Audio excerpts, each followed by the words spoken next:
Alright, here we are with the VR5D Vanguard Digital, that's right. So this is a 10 head CMYK × 2 in mirrored configuration, printing at full 600 dpi.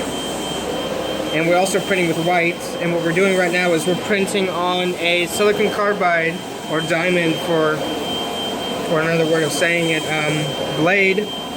And we're printing white, and we're going to print another image on top of this, and then we're going to flip it over and print a under image white on the other side, so that you can effectively brand your saw blades with a machine like this. So it just shows you some of the versatility that you can get with one of our digital UV flatbed printers.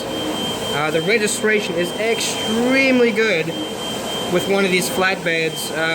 Two reasons. One is the software does good registration, but if you look right there, that is a magnetic encoder strip from the UK, and those are extremely accurate, and what they do is they let you match perfectly to the material. You get perfect registration.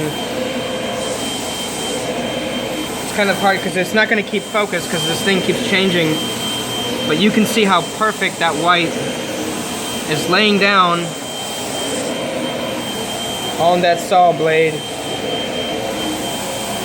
Now this is a silicon carbide saw blade, so if I can take you down here, you see that the edges of the saw are taller than the inside, which is where we're printing. So we're losing almost a millimeter of depth, which to a inkjet printhead like this, you lose technically calibration and other things. The further you get away you get from the head, the more difficult it gets to print accurately. And now, even without calibration as good as it is, you can see how sharp and how accurate it still is. So this is totally viable for production. And you can see there's no dropout in the white, which is always a problem for people. You essentially have no issues at all doing something like this on a machine.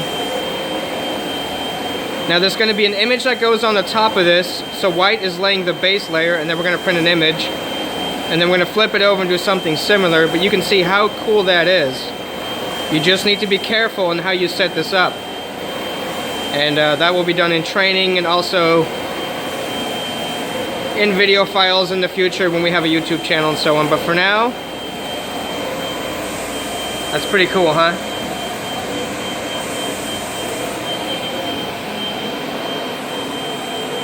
Yeah, baby.